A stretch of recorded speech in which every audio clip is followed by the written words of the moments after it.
apprehend God in all things, for God is in all things. Every single creature is filled with God and is a book about God. Amen. Amen.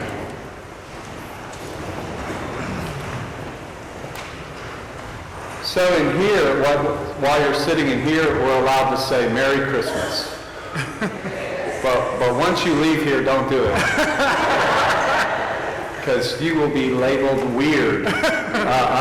So Merry Christmas here, but Happy New Year out there. So, New Year, right? Here we are in the new year. And I was watching the Today Show about the new year, and they had all the things, the best of, that came from 2015. So when you think back to 2015, what were your best of? And then there are the worst of. And when you think back to 2015, what were they for you? And then on the Today Show, they also had looking forward. So looking back and then looking forward to what's coming. What will 2016 bring for us, for you, in your life? And they had this one segment on the looking forward about how you could almost like predetermine your year based on your emojis. Did you see that? Did anybody else see that? You guys know what emojis are, right? This bombed at 8 o'clock, let me tell you.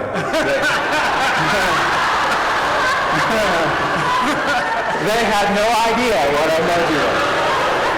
I spent the 15 minutes trying to describe emojis. It just was no good whatsoever. So it's better that you know. So the emojis, based on the ones you use most frequently, this segment said, you could determine like how you were going to feel the whole month of January, how you were going to feel the whole month of February.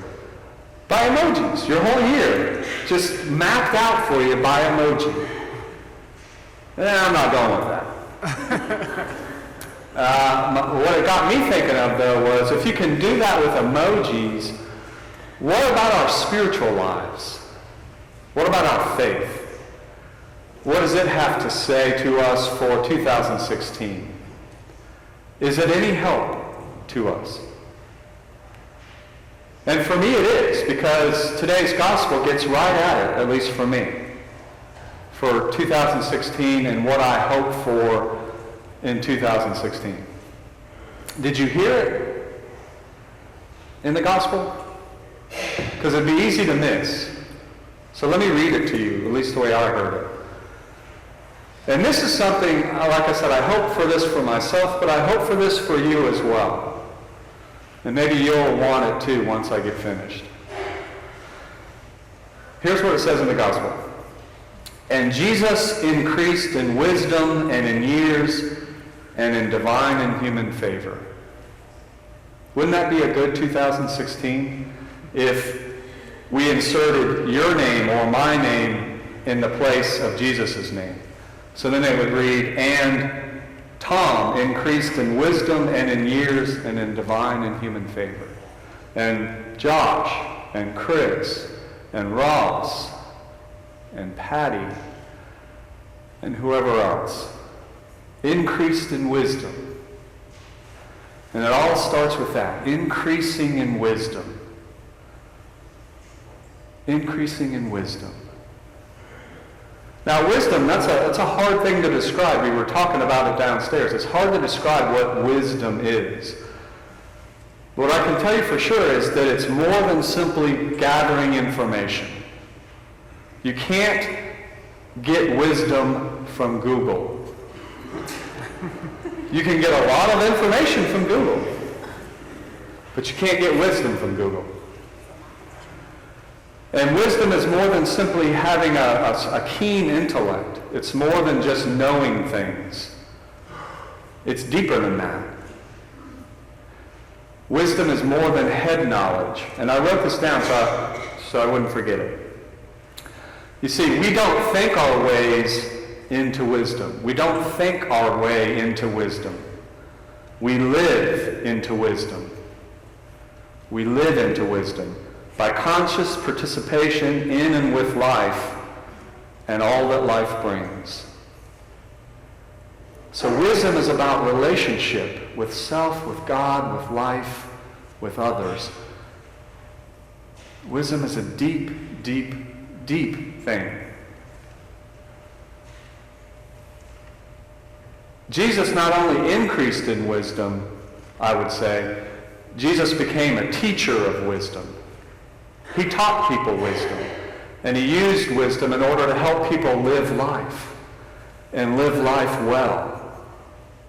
And he primarily did that, taught wisdom, by using parables. Right? You know what parables are? Do you? Think you do? Okay? Parables are, once again, they're deep, deep, deep life stories. You never wear a parable out. If you think you know a parable, then it's not a parable. Because a parable will teach you something new every time you look at it, based on where you are in your life. Based on what's going on inside of you. So a parable is a wisdom story. And Jesus was a master teacher. He used it to help people live life and live life well. So I got a parable for you. You know, Jesus stuff. I got a parable for you. Okay, so there was a farmer. This farmer lived a while ago, and he had a son and a horse. And they were very important to him and to his farm and his whole life. And one day, the farmer was getting ready to go get his horse, and his horse got stung by a horsefly and took off running, not to be found. Just took off. And so his neighbors heard about his misfortune, and they came by, and they said to the farmer, "Oh, what bad luck. This is terrible. How will you ever do your crops?" And the farmer said back to them, "Good luck, bad luck, who's to say?" 2 days later, the horse came back, and he had 6 other horses with him. And the farmer and his son were able to gather the horses and get them into the corral, and the neighbors heard about this. And they came back by, and they said, "What good luck! What great fortune for you." And you know what the farmer said? "Good luck, bad luck. Who's to say?" The son decided, "I'm going to break one of these horses." So he gets on one of the horses to try to tame him, and the horse throws him off, and the son breaks his leg. And the neighbors, they come by. And they say, "What terrible luck, what bad luck, this is terrible. How are you going to do your crops? You're not going to make it. This is terrible."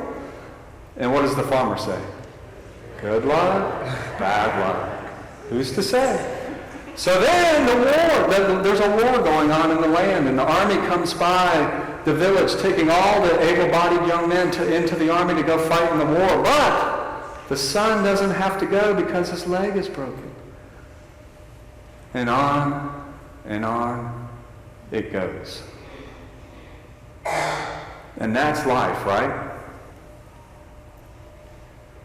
Now, I don't know what this story says to you, but what it says to me for 2016 is this: don't be so quick to judge what I consider good and what I consider bad. Because oftentimes something that I might consider bad ends up putting me in just the right place I need to experience a greater good.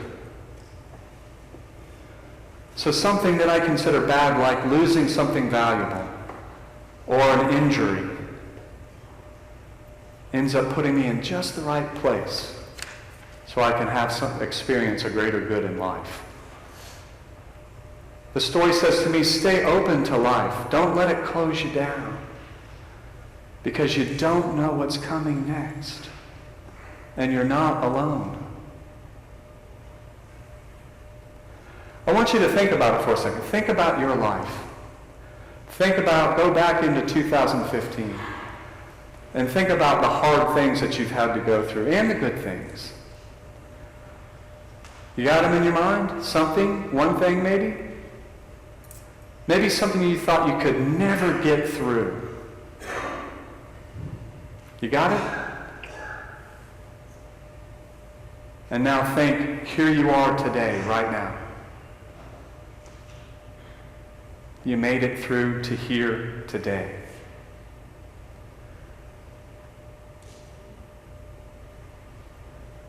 When I was thinking about this, I went further back than 2015. Because oftentimes, you really can't see it until you hindsight, right? So I went back into when I was in seminary. Oh. Seminary, man. I don't want that for anybody. But so when I went to seminary, I was 24. The average age was about 42. I just didn't feel like I fit. So, and one of the reasons I didn't feel like I fit was because here's the way our readings went. Okay, this is the stuff we were supposed to read. So I want you to listen to this. If we hold fast to the existential dimension and the understanding of Christhood, as already expounded, so that we see Christology as a kind of transcendent anthropology, with Christhood as the goal. Okay? So here I'm reading this and I'm thinking, I left the beach.